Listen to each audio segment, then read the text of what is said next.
আপনারা অনেকেই চিন্তা করেন চিয়া সিড কোথা থেকে নেওয়া যায়, কোন পেজটার থেকে নিলে ভালো হয়। তো আমি আজকে চিয়া সিড কোন পেজ থেকে নিলাম সেটাই আপনাদের সাথে শেয়ার করব, পেজ লিঙ্কটাও দিয়ে দিব। হ্যালো এভরিওয়ান, আসসালামু আলাইকুম, welcome back to my new another blog. This is জান্না। কি অবস্থা সবাই, কেমন আছেন? আই হোপ সবাই অনেক ভালো আছেন। এই তো ভাইয়া ভাবি মা হলো আজকে চলে যাবে, মানে একদিনের জন্য আসছিল, তো কালকে দিনটা থেকেছে, আজকে চলে যাবে। তো সকালে হলো সবার জন্য পরোটা নিয়ে আসছি। এখানে হলো সরিষা তেলের পরোটা, এখানকার মানে আমাদের মুন্সিগঞ্জের অনেক বিখ্যাত একটি পরোটা। মানে সরিষার তেল দিয়ে এই পরোটাগুলোকে ভাজা হয়, আর পরোটাগুলোর সাইজগুলো অনেক অনেক বড় থাকে। মানে একটা পরোটাই দেখতে পাচ্ছেন পুরো একটা প্লেটের থেকে বড়। তো এই পরোটাগুলো খেতেও অনেক মজা হয়, আর বিশেষ করে যে ভাজিটা সাথে, ওই ভাজিটা হলো বোম্বাই মরিচ দিয়ে বানানো হয়, এই জন্য অনেক মজা লাগে।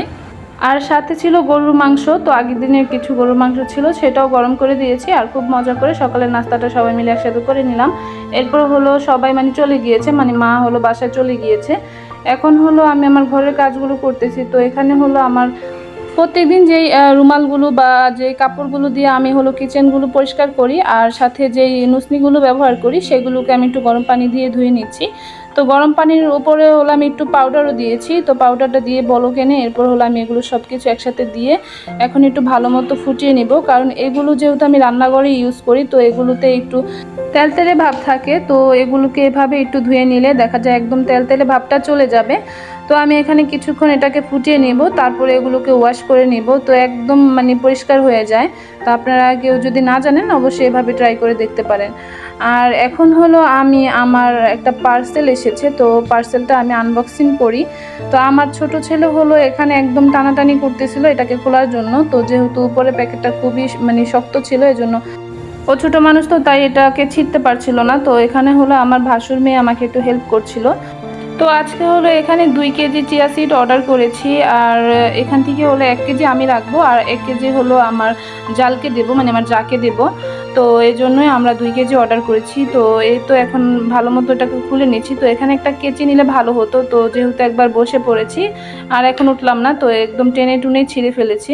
আর এখানে হলো মানে অল্প কিছু পরিমাণ এখানে আমরা পিঙ্ক সল্টও অর্ডার করেছি। তো আগে হলো একটু খেয়ে ট্রাই করে দেখি, তারপরে হলো মানে দেখা যাবে আরও আনা যাবে। তো যেহেতু এই প্রথম আমি এই পেজ থেকে হলো এই চিয়া সিড অর্ডার করেছি, তো এই জন্য সব কিছু একটু অল্প অল্পই নিয়েছি।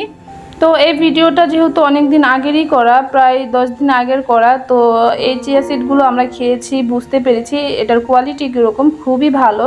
তো আপনারা নিতে পারেন। এই পেজটার নাম হলো অধরা ফুড। তো আমি হলো এই পেজ লিঙ্কটা দিয়ে দিব, আপনারা আমার ডেসক্রিপশন বক্সটা চেক করে নেবেন, তো ওইখানে পেজের লিঙ্কটা দেওয়া থাকবে।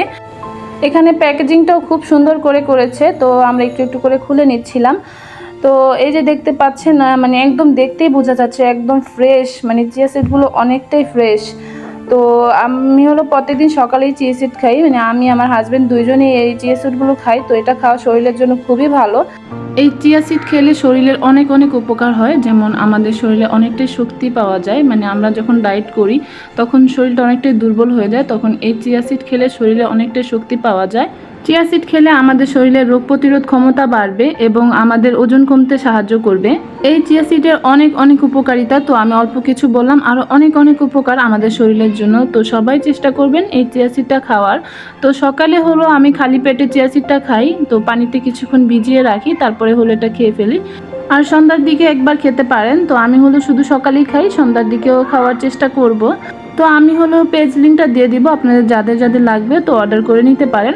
তো এখন হলো আমি একটা গাছ লাগিয়ে নিচ্ছি। তো আগের ভিডিওতে দেখিয়েছিলাম যে আয়নের বাবা একটা বেলি ফুল গাছ এনেছিল, তো যেহেতু আমার ঘরে টব ছিল না এই জন্য আমি গাছটা লাগাতে পারিনি। তো আয়নের বাবা হলো এখানে আমাকে একটা টব কিনে এনে দিয়েছে, তো এখন আমি হলো গাছটা লাগিয়ে নিব। তো এই তো আমি হলো কিছু মাটি রেখে দিয়েছিলাম, আর এই মাটিগুলো হলো আমি আমার বাবার বাসা থেকে আনি। যখন আমি বাবার বাসা যাই তখন এরকম ব্যাগ দিয়ে 2 ব্যাগ আমি নিয়ে আসি, আর আমার যখন যেই গাছ লাগাতে মনে চায় তখন আমি লাগাই। তো আমার মাটিগুলো প্রায় শেষ হয়ে যাচ্ছে।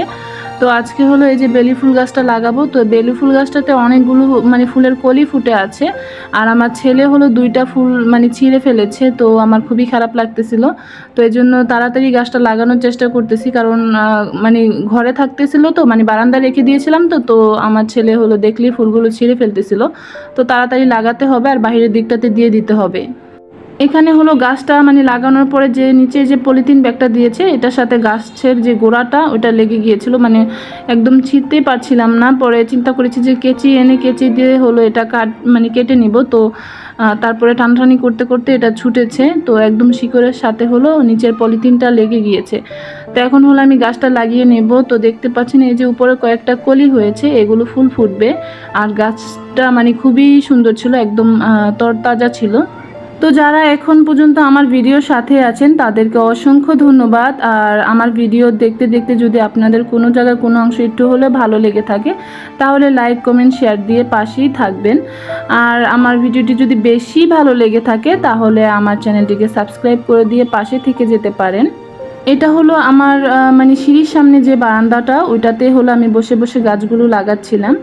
তো গাছটা দেখে অনেক ভালো লাগতেছিল, মানে অনেক দিনের স্বপ্ন ছিল যে একটা বেলি ফুল গাছ থাকবে আমার বারান্দায়, আর এখান থেকে ফুল ফুটবে আর ঘ্রাণ বের হবে। তো আমার সেই ইচ্ছাটা পূরণ হয়েছে। তো আয়নের বাবাকে বলতেছিলাম যে আমাকে একটা বেলি ফুল গাছ এনে দিও, তো ওনার চোখের সামনে পড়েছে, উনি নিয়ে আসছে।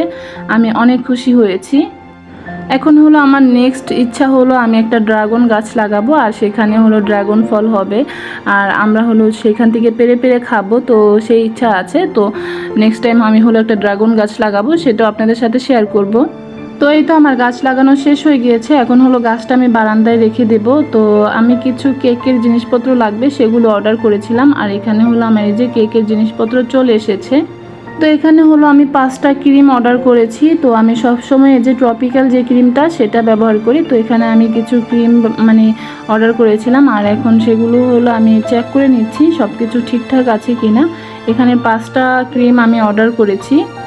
তো দেখা যায় প্রত্যেক মাসে আমার মোটামুটি কেকের অর্ডার থাকে। তো দেখা যায় যে কোনো কাজের পেছনে অনেক মানে পরিশ্রম করতে হয়, তো আমি সেই পরিশ্রমটা দিতে পারি না। মানে দেখা যায় এই যে কেকের বিজনেস করছি, তো এই ছবিগুলো যে কেকগুলো বানাচ্ছি ওইটা পেজে ছাড়তে হয়, তারপরে এক একটা গ্রুপে ছাড়তে হয়।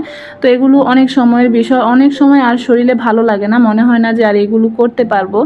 তো এই জন্যে আমার অর্ডারটা মানে মাঝে মাঝে কমে যায়, আবার মাঝে মাঝে যখন আমি মানে মন দিয়ে কাজ করি তখন দেখা যায় অনেক অনেক অর্ডার আসে।